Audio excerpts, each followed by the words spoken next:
Oh là là, demain c'est déjà le 2 mars, le mercredi des cendres. Mais je ne suis pas du tout prêt. Je sens que je vais encore passer à côté de mon carême.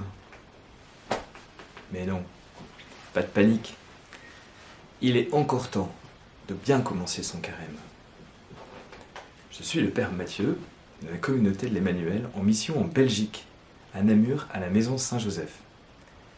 À l'initiative de quelques chrétiens, nous avons décidé de vous proposer un petit parcours de carême très simple, accessible et progressif. L'idée est de recevoir régulièrement une petite vidéo qui vous donnera quelques clés pour vivre le carême différemment et profiter pleinement des grâces indispensables pour continuer à avancer dans la vie fraternelle, spirituelle et missionnaire. Ces vidéos seront accompagnées d'une petite feuille de route pour la semaine. Alors le mercredi des cendres nous fait entrer dans une nouvelle étape de notre calendrier liturgique. C'est l'entrée en carême qui marque le début d'un itinéraire spirituel. En ce mercredi, l'Église nous invite à nous mettre en marche résolument vers Pâques. Suivons le Christ dans sa grande montée vers Jérusalem, le but de toute sa vie publique, mais surtout le désir profond de son cœur. Il a passé 40 jours, poussé par l'Esprit, dans le désert, avant de commencer sa mission. Un temps de combat spirituel pour lui. Nous aussi, nous vivrons des combats, mais gardons sous les yeux la tactique de Jésus pour être victorieux des tentations. À chaque fois, il s'est appuyé sur un passage de la Bible pour répondre à l'adversaire qui cherchait à le faire tomber. Nous aussi, puisons dans la parole de Dieu les munitions nécessaires pour avancer dans notre démarche de conversion. Le pape François, en 2014, écrivait ceci. Avec ses invitations à la conversion, le carême vient de manière providentielle nous réveiller, nous secouer de notre torpeur, du risque d'aller de l'avant uniquement par inertie. L'exhortation que le Seigneur nous adresse à travers le prophète Joël, que nous entendons dans la première lecture du mercredi des cendres, est puissante et très claire. Revenez à moi de tout votre cœur. Pourquoi devons-nous revenir à Dieu ? Parce que quelque chose ne va pas bien en nous, ne va pas bien dans la société, dans l'Église, dans le monde.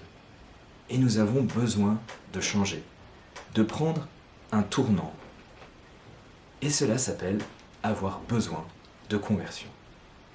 Encore une fois, poursuit le pape, le carême vient nous adresser son appel prophétique pour nous rappeler qu'il est possible de réaliser quelque chose de nouveau en nous-mêmes et autour de nous, simplement parce que Dieu est fidèle.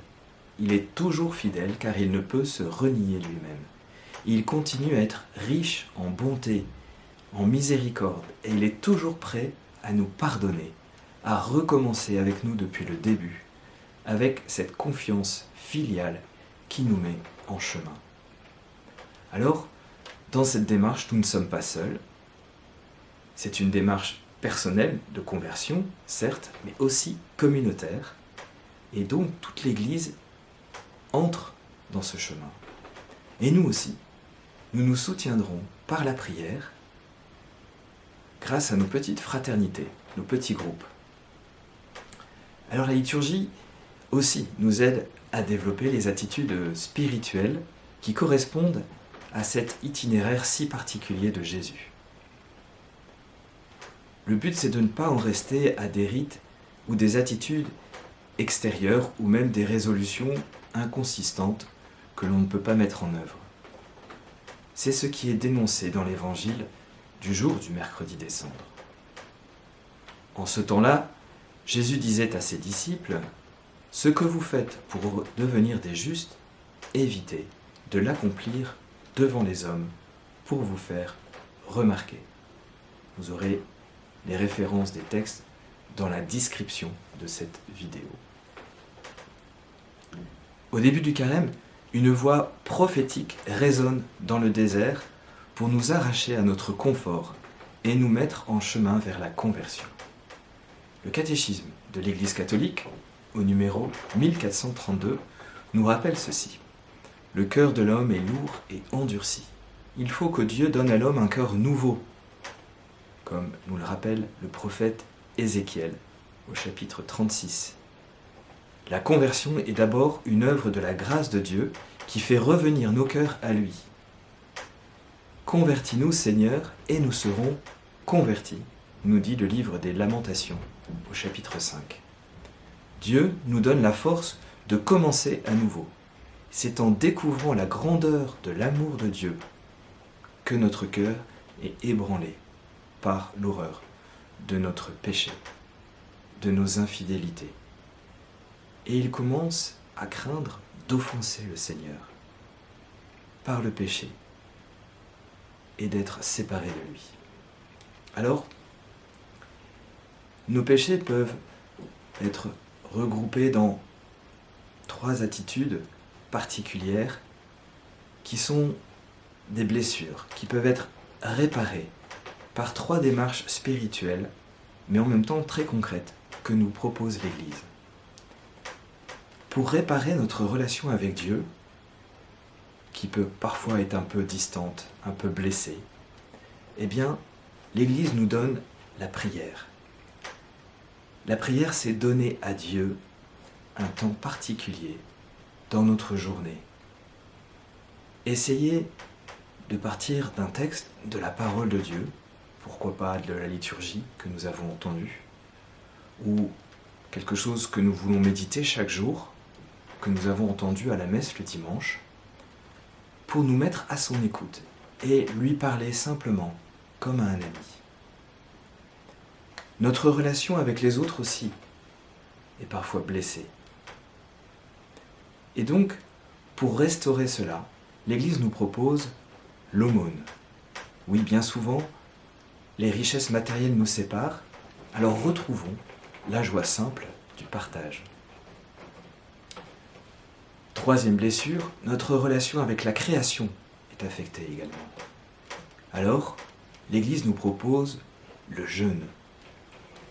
Dans l'Église, particulièrement le mercredi des cendres et les vendredis de carême. Il y aura une vidéo particulièrement sur ce thème, mais l'idée est que l'un des repas de ces jours-là soit plus simple.